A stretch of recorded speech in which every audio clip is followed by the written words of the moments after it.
কারো বয়স 60, কারো বয়স আরো বেশি, সকলেই বয়সের ভারে নুব্জ। অনেকেই একা থাকেন এই শহরে।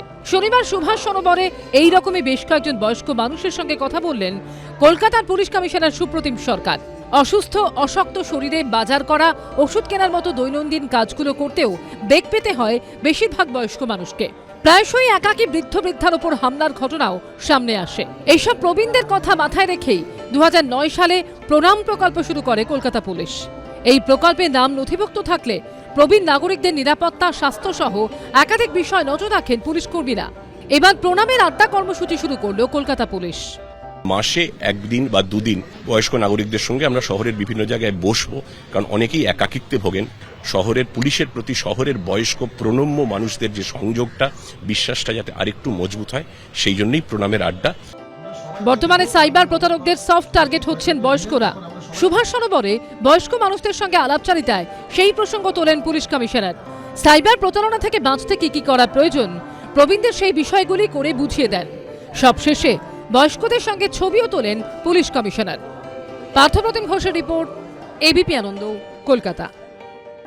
মঞ্চে সাহিত্যিক শীর্ষেন্দু মুখোপাধ্যায়, তার সঙ্গে বিশেষ আলাপচারিতায় সঞ্চালক মীর। মঞ্চে উপস্থিত সাহিত্যিক প্রচেত গুপ্ত এবং গায়ক অনিন্দ চট্টোপাধ্যায়।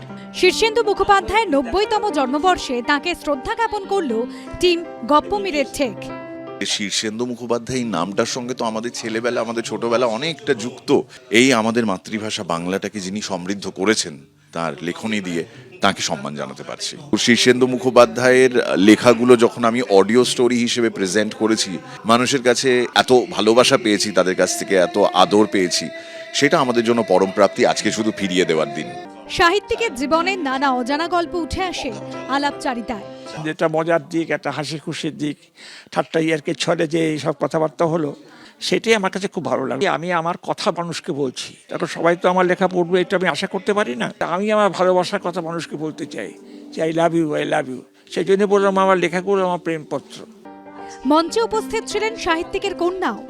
বাবার সম্পর্কে নানান অজানা কথা তুলে ধরেন তিনিও। বাবা সাহিত্যিক, বাবা গুরুগম্ভীর লোকের কাছে থাকে, কিন্তু বাড়িতে তিনি একদম একজন সাধারণ আটপৌরে মানুষ, একজন শিশু বলা যায়। এবং এই যে মানুষটার ভেতরে শৈশবটা আছে, সেজন্যই না গোবিন্দার ছবি বা লাগে রহমুন্না ভাই দেখতে দেখেন এরম করে। গায়ক অনিন্দ চট্টোপাধ্যায় এবং সাহিত্যিক প্রচেত গুপ্ত শীর্ষেন্দু মুখোপাধ্যায়ের সঙ্গে আড্ডায় মেতে ওঠেন। তার লেখা বহু গল্প নিয়ে আলোচনা হয়। দারুণ। আর ভাষা দিবসে এরকম একটা অনুষ্ঠান আয়োজন করেছে, এটাও তো আমাদের কাছে একটা খুব বড় প্রাপ্তি। আন্তর্জাতিক মাতৃভাষা দিবসে এই আলাপচারিতার আয়োজন করা হয় ন্যাশনাল লাইব্রেরির ভাষা ভবনে। অনুষ্ঠানে সঙ্গীত পরিবেশন করেন অনুপম রায় এবং অনিন্দ চট্টোপাধ্যায়।